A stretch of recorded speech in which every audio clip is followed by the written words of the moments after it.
Before you order that $10 sandwich at Panera Bread, you need to know what changed.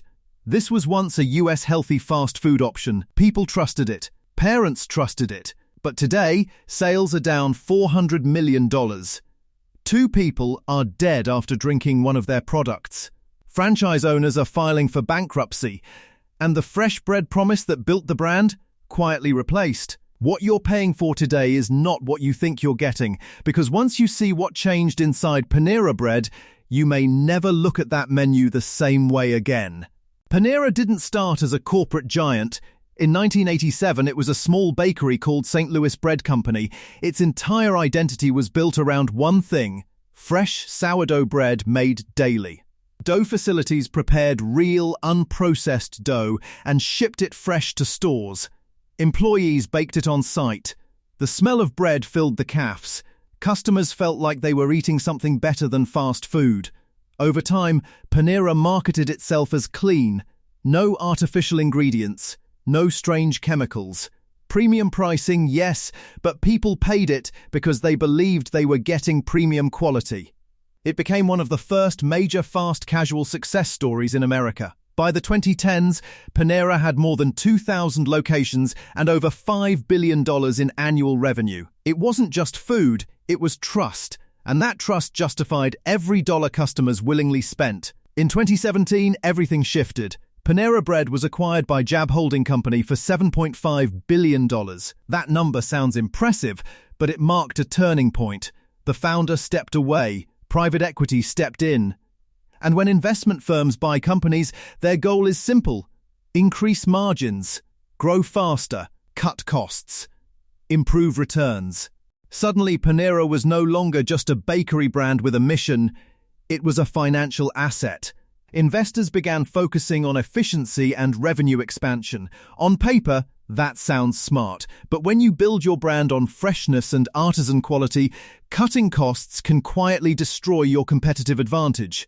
The company began changing internally, small adjustments at first, but over time, those adjustments would alter the entire foundation of what made Panera special. Customers didn't notice immediately, but they would. One of the first warning signs was the menu. Panera expanded it aggressively: more sandwiches, more bowls, more drinks, more everything. What began as a focused bakery cafe slowly became a complicated, overloaded operation. When restaurants try to be everything to everyone, quality becomes harder to manage. Kitchens grow more complex. Training becomes inconsistent. Execution suffers. Instead of mastering a few core items, Panera tried to dominate every category. The brand that once felt simple and intentional now felt crowded. Behind the scenes, operational pressure increased. When menus grow too large, food waste increases. Labor costs rise, mistakes multiply, and the original identity gets diluted.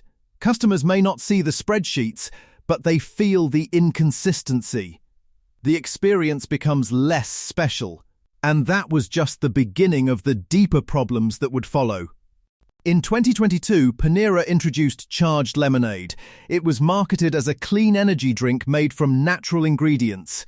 What they didn't emphasize was the caffeine content. A large contained 390 milligrams of caffeine, nearly 4 Red Bulls. It was self-serve. No age restrictions. Minimal warnings. In September 2022, a 21-year-old college student with a heart condition died after drinking it.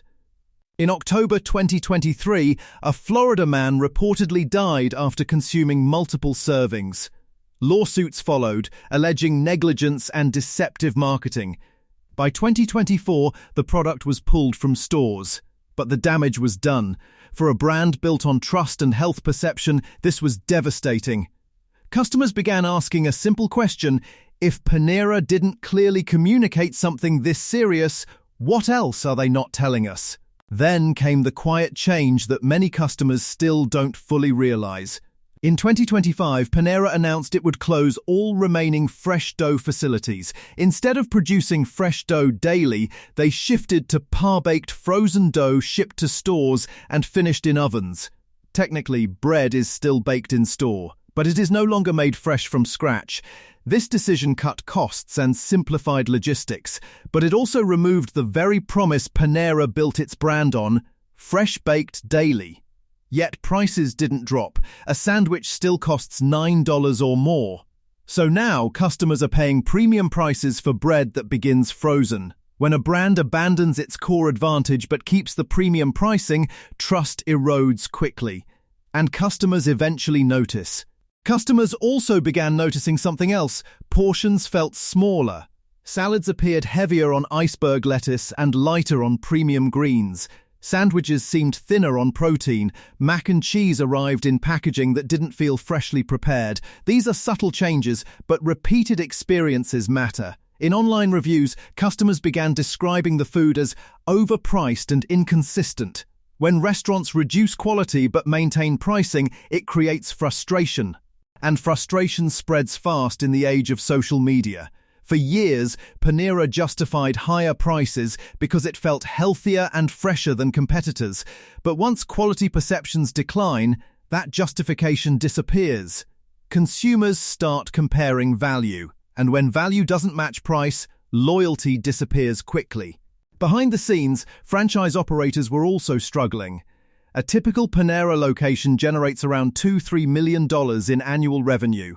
But royalty and marketing fees range from 6–8%.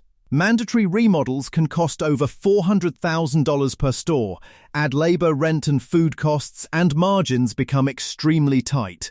In 2025, a Texas franchise group operating 15 locations filed for Chapter 11 bankruptcy. The owner reportedly faced more than $10 million in debt. Instead of restructuring quietly, legal disputes followed. Stores closed. Employees were laid off.